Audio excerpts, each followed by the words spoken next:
Ladies and gentlemen, thank you for coming here for this event to announce the return of TVR. If you can take your seats, the press conference is about to start. Yes, it's going to start any time now. Right. No, it's definitely going to start. Oh, dear. Just a bit of WD-40 and it will definitely start. But that's not good. There's a hot smell. Okay, I'm pretty confident we can get it started any moment now. So if you... no, right, fine. Ladies and gentlemen, if you would all please move around to the back of the press conference and give us a jolly good push.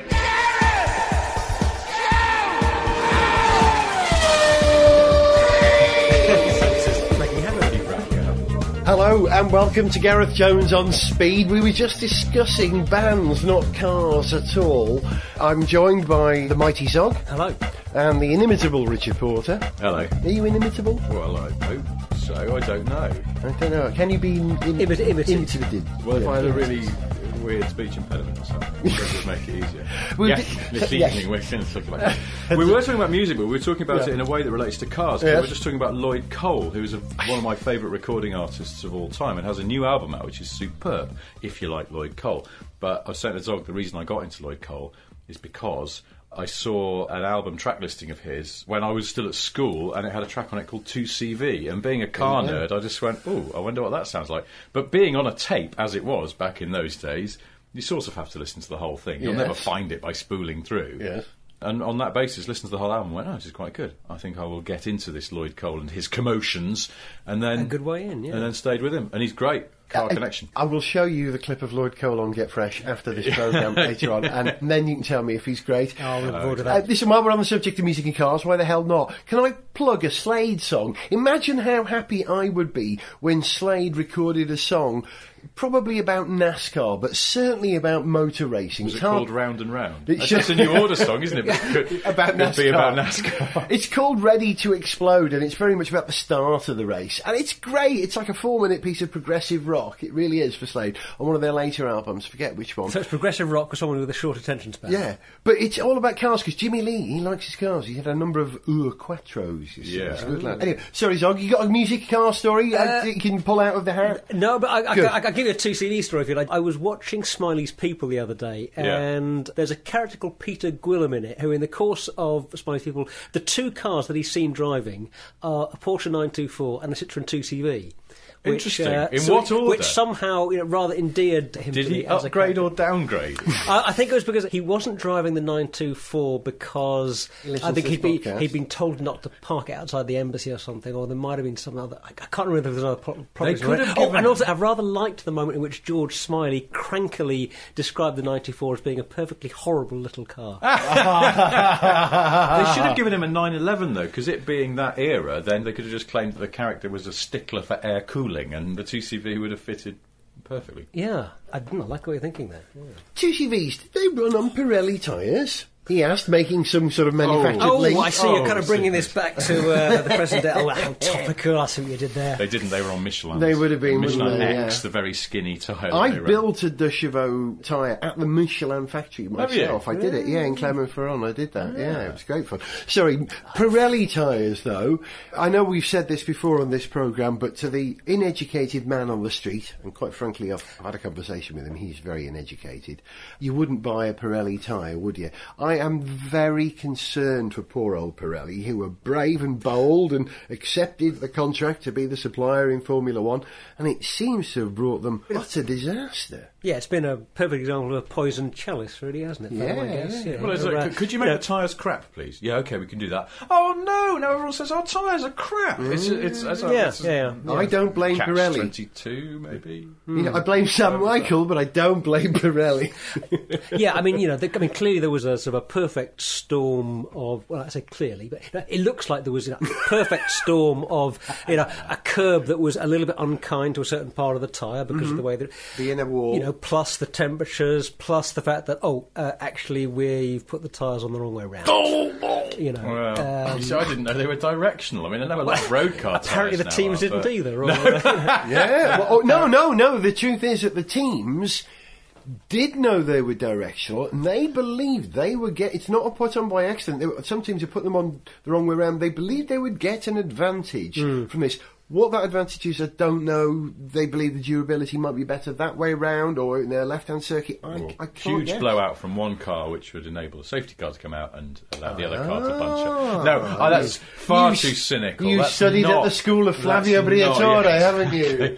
No, I think what's interesting about this isn't just what happened on the track at Silverstone, but then in the following week, the statements that were made, because one of them was from Derek Warwick, the chairman of the BRDC, and therefore boss man at Silverstone, who was very quick to put out quite a no-nonsense statement saying, well, those curbs have been the same for 3 or 4 years. So don't start talking about our curbs. And was very matter-of-fact about it. But then so were Pirelli when they put out their statement, which tried to deflect. A lot of blame onto the teams with this stuff about, well, they put the tyres on the wrong way round and stuff like that. But then I think it was almost within the hour, they put out another statement directly from Paul Hembry, the boss of Pirelli F1 division, going, oh, God, no, sorry, didn't mean any of that.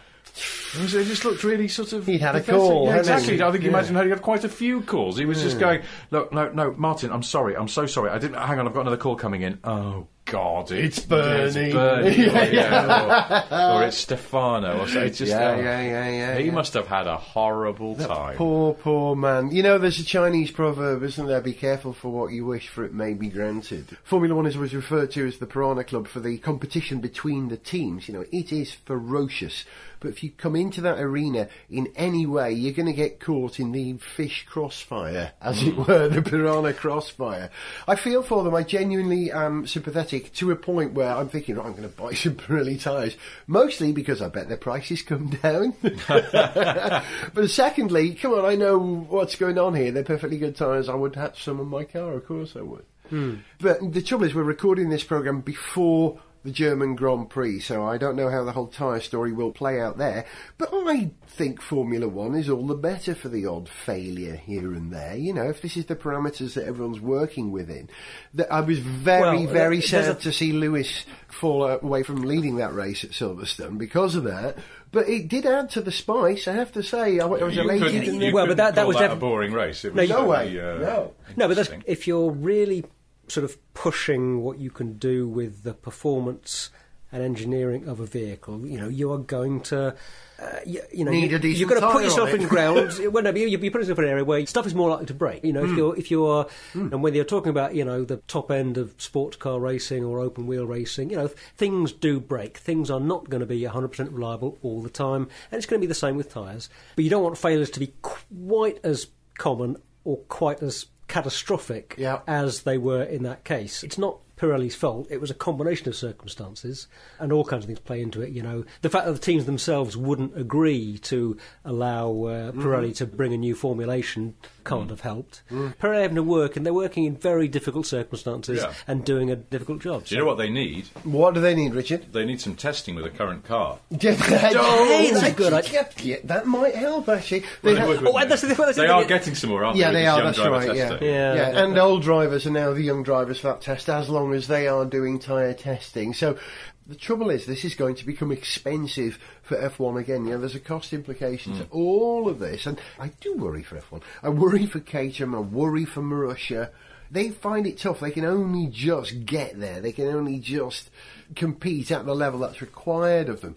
Any small movement in this difficult economic time is super hard. All right, well, just taking a deliberately contrary view, if Marussia and Caterham found it impossible to continue competing, is that such a great loss? Oh, well, you'd have to replace it with something. I would vote for the 3-car teams thing. I think that'd be lovely. 3 Ferraris, 3 McLarens. I think that'd be fascinating. Might get Sam Bird in a Mercedes. That would be good. That's no bad thing, but I don't like the power base consolidating to a small group of people. I like the fact that there is a natural variation curve of the superb, the very good, the occasional good, and the poor. Yeah, I think that's important. You want a range. Yeah, I don't want it to become the Premiership, which is dominated by, you know, a money system more than anything. There's room for innovation in desperation. In other words, necessity is the mother of invention. Because the rules are pretty tight, relatively so, and part of that is because they're trying to level it a bit in favour of the lesser teams, fortunate teams. But the more stable. Yeah. I don't think they're particularly innovative. I think they're just trying to keep their heads above water. You know, you don't swim in an innovative way when you're trying to stop drowning. You just flail about as best you can, and I think that's what they're doing. So if you took away Marussia and Caterham, and they are the two back markers permanently, aren't they? There's no surprises there. They're always making up the final 4 slots on the grid, pretty much, I think, unless someone else gets penalised or has a really horrible time. So you'd end up with 9 teams. You've still got the sort of the top of the bottom, if you like, and then the middle and then the top. I mean, I'm just playing devil's advocate. You mean somebody has to bring up the rear in any case? You know? do. It might as well be Marussia. All right. That's 18 cars on the grid. We used to have seasons where there were 18 cars on the grid, didn't we? I mean, a while back, some time ago. The grid's got bigger and bigger, so. It's not the end of the world. I don't wish ill on Caterham and Marussia and the people who work there. No. They're both based in the UK, and fair play to them. I'm sure they've got some very talented people working in difficult circumstances for 3 and 6pence. But what I'm trying to say, I suppose, is I don't really worry about them so much. I'm going to be brutal and say it's natural selection.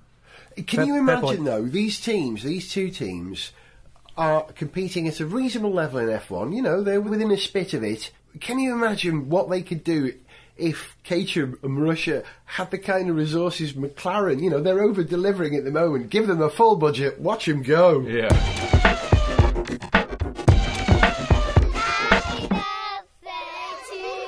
OK, children, it's time for the highlight of Jamie's birthday. Here he is. It's Pirelli the Clown. Hello, children. I'm a Pirelli the Clown. Who wants a special animal? But an animal made of balloons. Here we go. For you, little boy, look at this. It's a dog. Oh, OK, that's not so good. But this one here, this for you, little girl, is a giraffe. There you go. Oh, OK. Well, that was a little unexpected. But this is a good one. For you, little boy, is a dinosaur. There you go.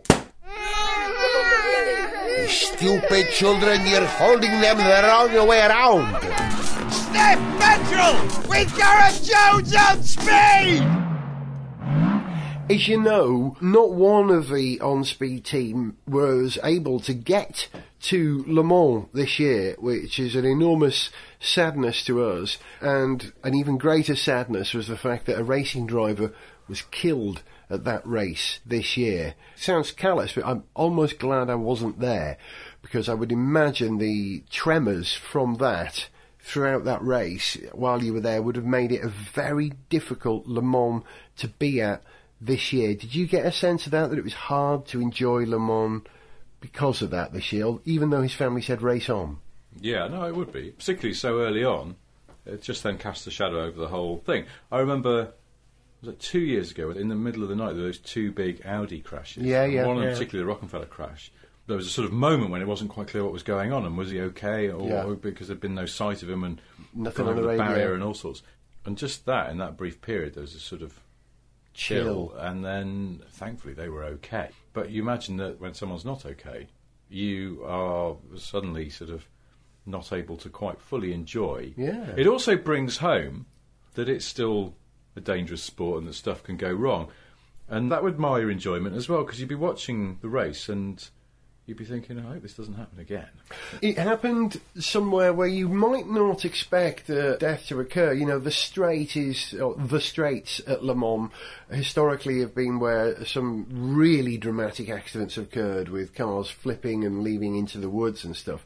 But this was just at the entrance by Tête Rouge, wasn't it? There is no official line as to what his injuries were, what the cause of the accident was, and I don't think I've seen it. I watched it carefully. You see the car having come to a standstill, but I've not seen footage of the incident itself. No, I don't want to see it, but it didn't happen. Or if it is covered, and I rather expect that it is, because just about everything at Le Mans is covered either for television or using their CCTV, then there is footage of what happened. It's so sad. It should still be happening in motorsport. It is going to happen. It is a dangerous game, though. Well, it's sometimes easy to forget that aspect, that motorsport is dangerous. It's got a lot safer, and thankfully it's much rarer for drivers to be seriously injured, but it can always happen, and that's a very sharp reminder of that. It is worth remembering how much safer it has got. I just saw the trailer for Rush. Oh, you've seen the trailer, have you now? I've actually seen the film, but I don't think I'm allowed to talk about it. No, you didn't say that. You've seen the film? Shh. Okay, right. But in the trailer there's a bit where Niki Lauda, and he's portrayed, and I think this is supposed to be very accurate. I gather that the guy who played Niki Lauda actually sort of befriended Niki Lauda and had him on... Christoph Waltz. Yeah, good lad. A guy out of Inglourious Glorious Bastards. Superb. Yes. And he had Niki Lauda's number in his phone, and on the set, if they were about to do a scene and he was wondering about a detail, would he have put his gloves on before his helmet or vice versa, he would ring Niki Lauda and go, back in the day, what would you have done? And Niki Lauda would tell him, and then he would... They were striving for absolute authenticity, but they portray Lauda as this sort of very rigorous, very straight-down-the-line guy who's very analytical, and at one point he says, this is ridiculous, 2 of us a season are dying here. And he says it in a sort of absolutely matter-of-fact way, and something he wants to avoid, because he's like, this is stupid, but it is also a matter of fact that in the middle 70s in Formula 1, 2 people a season were, on average, going to be killed. And that's absurd. It's like 2 people a year from a relatively small group of men. Well, you hear something like Jackie Stewart talking about it, and you hear him talking about how... His friends were dying. Exactly, how he had to do something about safety, and you have to respect him enormously for what he did for racing safety, because so many of his friends were killed doing it. Jackie Stewart, one of our greatest racing drivers, retired after his 99th race, before his 100th race, because his teammate was killed, and the 100th race didn't mean anything to him, quite rightly. And that's always a possibility. There's been some lovely support for Alan Simonson in motorsport. A lot of GT cars have had tributes to him on the side of the cars in the next race. I thought Tom, King of Denmark, said some really nice things, coining the term Great Dane on the... not coining it, but using it in that context, on the podium there. And, it was tough. You look at the faces of Loic Duval and Tom Christensen and what's that other guy called? Little Al on the podium. And it must have been tough for them. There's that tremendous emotional rush that you get at the end of Le Mans, that tremendous sense of achievement, satisfaction, relief, happiness. Tom and his Danish connection to the racing driver, it was a very difficult place for them to be. But bloody hell... Audi did a good job, didn't they? Because that Toyota wasn't bad this year, was it? No. Hey, quick. It was thrifty, and it had the tank balance is about right now, isn't it? The size of the fuel, a diesel hybrid and a petrol hybrid car, the way that they balance them, the ACO, they've got that pretty good now. Well, I mean, I'm not sure everyone would agree with that. There seems to be some dispute about just how equivalent it is, but we had a good what do you think? Between... I'm not sure I have an opinion at the moment. Okay. It's going to be really tough for Audi next year, though, because Toyota are going to be stronger next year. Because really, if they'd been running to their original plan, this would have been Toyota's first year, not last. So in a sense, it's probably only next year that they'll be really up to speed. So that's going to be tougher. And of course, they're going to have to beat Porsche as well. And although you don't win Le Mans your first year coming in, there are some teams that probably could. And Porsche are already running their next year's car. I wouldn't bet against it. Did you see the official pictures they put out of the next year's car? Yeah. And they were just on a test track at Vasak, I think, which is... with the sort of black and white widdly camouflage. So it's got the sort of camouflage they put on a road car. But what was more telling was these are official pics, and I think they released 3 or 4 of them. They were all quite a narrow angle front 3/4, so but mostly favouring the front, so you can't see much of the side or the back. And I thought, that's very interesting. What are they up to back there? I wonder. Well, it looked a lot like the Audi to me. I know it isn't the same car, and I have flirted with the idea that there may have been some VW group crossover of intellectual property as they did with the Bentley, but this... I know they're not, because Porsche, it means nothing to them if they don't win with their own technology and their own design. If they take stuff from Audi, they're not winning. And of course, on some level, there'll be some shared stuff within the group, I dare say, but no, Porsche are coming into this to beat Audi, and they have to beat Audi at the top of their game. They don't want to beat Audi, who aren't interested in it anymore. They don't want to beat Well, if you were Audi, you'd go, sorry, run that past me again. You want us to give some of our technology to Porsche so they can come and try and beat us? Yeah. Sod off! Yes, that's not going to happen. They're completely independent efforts. But if you are at the VW Group board, you're essentially like Roman emperors who are getting two of your finest gladiators to fight each other now for your amusement, because whatever happens... As long as Toyota don't muscle in there and spoil the fight, spoil it, then it's going to be a win for VW Group as a whole. Yeah. I'm waiting for Skoda to join in the fray, really, and Seat when their LMP1s. Skoda should do. I just was looking at some pictures of the new Octavia VRS, but the estate version, right up your street. Yeah. Hello. Hello. If Skoda were going to do Le Mans, they should do the Volvo touring car style. An estate at Le Mans? Come on, why not? Hang on, I'm having palpitations. I never even imagined. I never allowed myself to imagine an estate car running at Le Mans. It's just reminded me of something. Sorry, this is a diversion, but it's just reminded me of something. This is an apocryphal story. I don't believe that it's true, but the story is that the reason Volvo entered estate cars in the BTCC, and they only did it for one season, if you remember, then they went back to saloons. The reason they did it was because they decided to enter touring cars, and I can't remember the name. It was a UK team that were actually running the cars for them. And they said, we need the shells to start work on the racing cars. And they sent a lorry over to Gothenburg. And when it turned up, there was some kind of holiday in Sweden. And there were 2 shells that had been earmarked for them, and they were estate shells. And the bloke just chucked them on the truck and went, right, I've got to go back to the UK now. They need these double quick. And when they got back to the factory, he went, there you go, shells I was promised that, you want to pick up. And they went, well, never mind, we'll just get on with it. No, I don't believe it's true. It sounds absurd. I don't think stuff like that goes on, but it would be nice to think it was true. I remember a story being spun at the time that there was an aerodynamic advantage of having the estate over the saloon. It was rubbish, wasn't it? Because it was one season. I think it would have been rubbish. The real side area more than anything. The real reason that they only did it for one season was because by the end of that season, the Labrador in the boot was knackered. There you go. Can we look forward to Le Mans next year? Because it was sad this year, but next year is going to be exciting. We'll have the Porsche. We'll have the Audi, the superbly strong Audi now, strength in depth, there it is.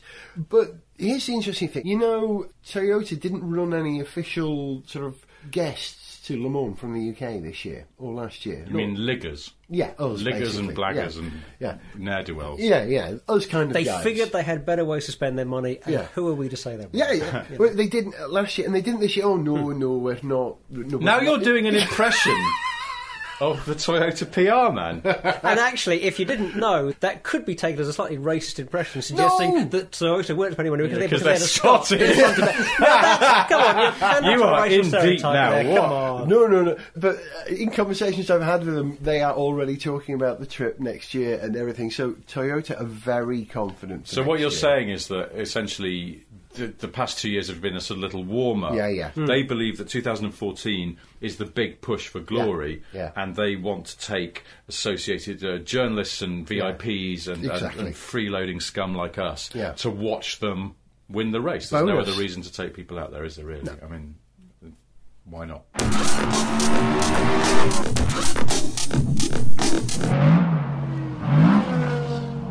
This is an amazing moment for me, for my colleagues, for everybody at Toyota Motor Corporation. This has taken many years of hard work, of dedication, of sweat, personal devotion. But here at last we have won the Le Mans 24-hour race. And I am honoured, so very honoured, that you could all join us here today to witness this most momentous of occasion for Toyota Motor Corporation. So sorry, I am almost unable to speak. This is a great and emotional moment for me. Please, does anyone have any questions? Yeah, have you got any more of these free pens? I just dropped sushi on this one.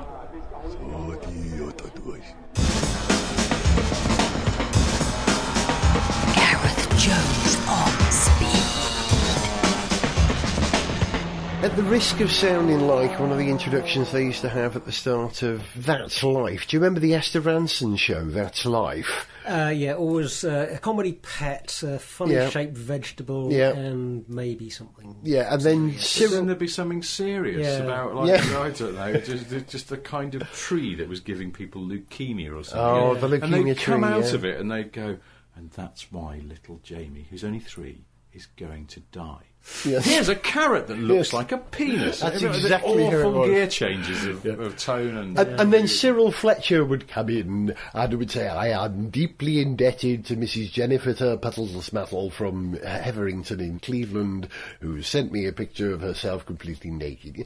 So at the risk... Wow. Yeah. The last 30 seconds has meant nothing to anyone who's not familiar with 1980s British television. Well, that's the thing, but Cyril Fletcher, I don't remember Cyril Fletcher on it, but when I was a kid, it was Doc Cox. Yeah, he was the funny man who sat on his own. And then you had the panel of 3... Hang on, who was on the panel? Glyn Worsnip and Kieran Prendeville? Was that your period? No. Well, yeah, Kieran Prendeville I remember. There was a guy called Gavin Campbell who was on the panel. Gavin Campbell, I know that name, yeah. Oh, this is the time when Michael Gore was on it as well, yes. Again, I'm really happy to say that both of you remember a huge amount more detail about That's Life than I do. I'm very, very happy. Yeah, but you know what? This is the worry.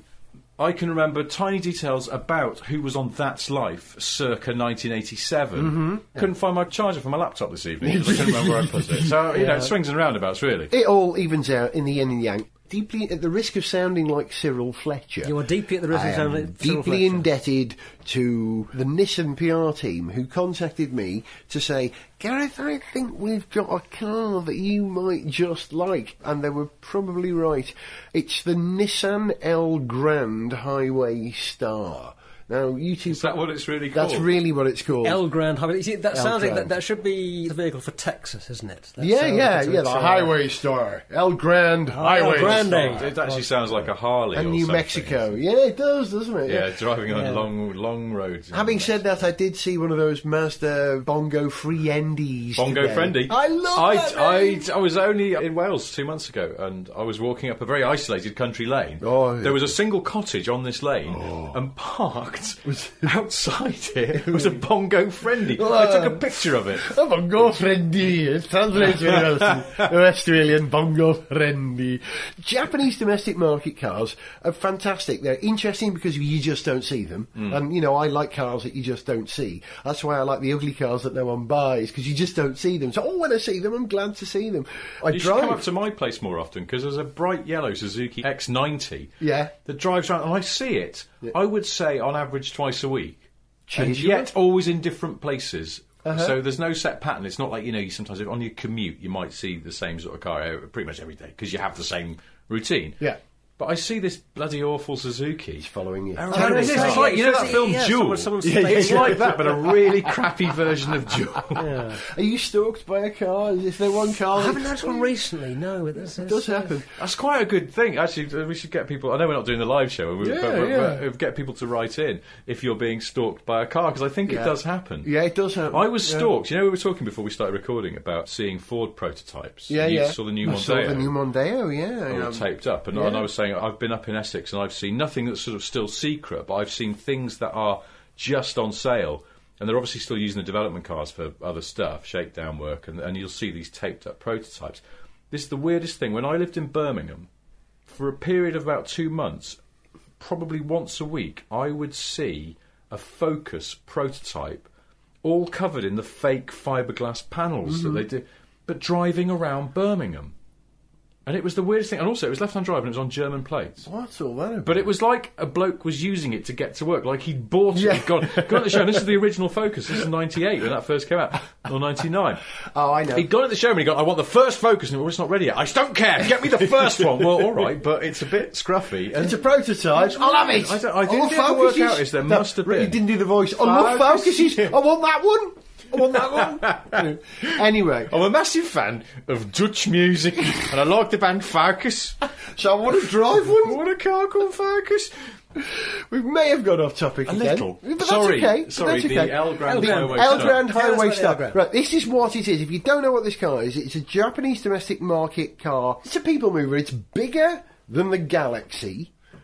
It's very close to the... Do you mean the Ford or the enormous space around the one us? that we live in next door to Andromeda? Yeah. But it is huge. It's like an R-Class, but even bigger because it's taller than an R-Class. I like many things about it. The fact that it's a kind of obscure Japanese domestic market R-Class is a great starting point for me. So up your street. Yeah, it is, isn't it?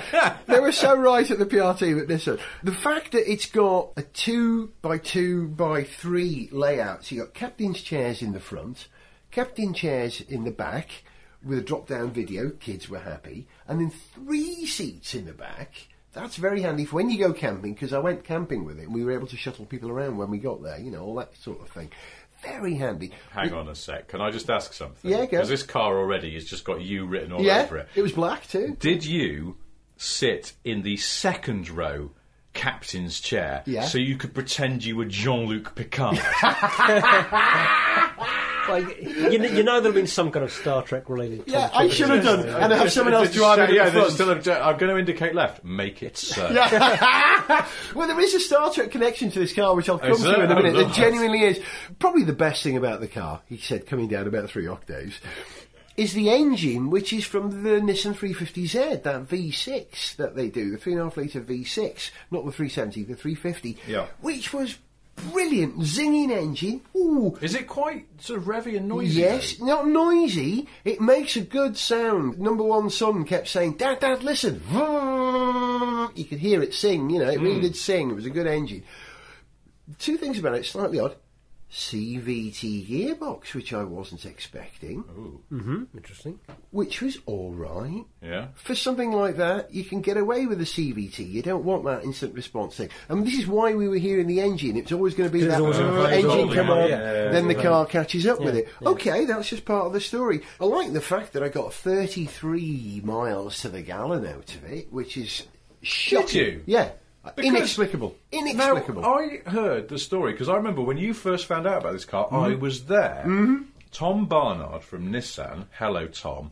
I don't think he listens anymore because he went, you talk about F1 too much. And I'm not interested. Tom Barnard is an ex-journalist of our acquaintance who is now the Nissan PR boss, and he mentioned this to us when we bumped into him at a motor show. Right up your stresser, he said. I think he did, and he was right. He's bang on right. But he said that they brought it over and they'd lent it to, was it the Monocle magazine, or The Chap, or something like that? Well, there is one called The Chap. Monocle is kind of sort of high-end lifestyle, very exclusive. Yeah. Chap is very tongue-in-cheek, much smaller readership. I think it was the Monocle, and I think the reason was because they like to be, finger on pulse. They had found out that a lot of Japanese kids are buying these cars in Tokyo, and they get all their mates to pile in them, and then they'll have a little party in this big car because there's room to before they go to a nightclub, because it's too expensive to spend all night in the nightclub and drinking and stuff like that. So they'll just go in the back of the Elgrand or whatever, have a bit of a party there. Monocle cottoned onto this as a trend in Tokyo, and then found out they could have one of these cars to drive around London. But I seem to remember that Tom or someone told us that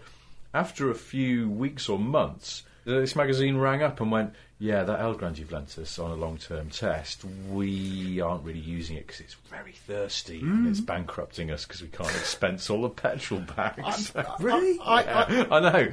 I had it for a trip of, 100 and something miles to Suffolk and back, and going out there, we beetled along at that 50 miles per hour that you do on that limited section of road between here and there, and that was it. But on the way back, it was clear and quiet, and I went for it a bit. It doesn't handle too bad for a big thing. Is it front or rear-wheel drive? This is the big disappointment. It is front-wheel drive. I was really astonished that it was. It took me a while to realise, hang on a moment, this is scrubbing off. What the hell's going on here, It should be at least rear-wheel drive, or preferably full-wheel drive for something like that, because the R-Class benefits from that. It's a better drive. But overall, I did like this car. These big people mover things, they shouldn't be handling like... No, they're not expected to do that. A sharp handling car. Is this where we get back to Star Trek again? Because you're going to say you can't change the laws of physics. Oh, there you go! Very good. My neighbour came out and said, Gareth, what is your car? He's South Wales. He's Welsh as well. Yeah, that's right. What is your car? And I explained, I haven't seen it. It's like a luxury jumbo jet,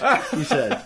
It is, and it's like a little executive jet, you know, a bulky one, but the two funniest things about this car, you know when you're sitting in a car and you look up and you've got this little storage space above the mirror, you press it and it opens out. The one for your sunglasses? For your sunglasses. That's what goes in there. Imagine my surprise, he said, sounding like Cyril Fletcher again. You press that, what happens?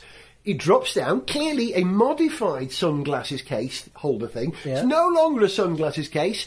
It's a wide-angle mirror, so you can have a conversation with the people in the back. It just made me laugh. I wasn't expecting that. It was funny. Yes, it's an interesting idea, but is that a good idea, though? Because do you want to be making eye contact with somebody? You know, you want to be keeping your eyes on the road. You don't want Maybe it serves some other function when you're parked and you chauffeur it through. No, there's another car that had it on. I think it was a Citroen or something. Citroen or... I'd never seen it anywhere before. Possibly. God, what else? Something. Or a Renault. Yeah, possibly a Scenic. A Frenchish thing. A Frenchish thing of some description. And it was specifically marketed as keep an eye on your kids in the back mirror. Maybe it was a Renault and they nicked the idea from Nissan in Japan, them all being part of the Rebel Alliance, whatever they're called. It was very nicely put together, the whole thing. It was super luxurious, super comfortable. It porpoised like a porpoise.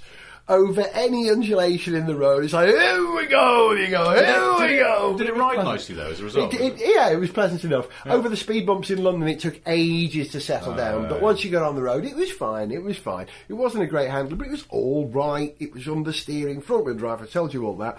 But the last two things about this car that I like most of all, first of all, you just don't see them.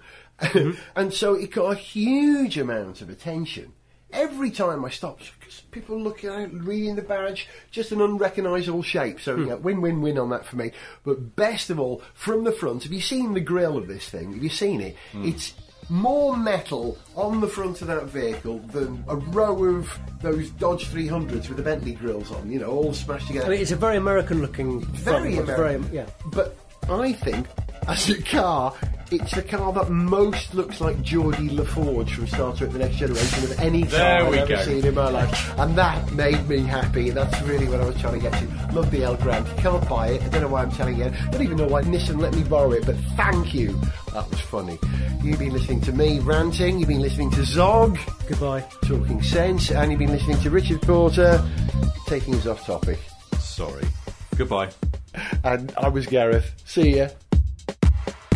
To send us an email, see pictures, get song lyrics, join our Facebook fan site, follow us on Twitter, or to find out about sponsorship opportunities, go to garethjones.tv.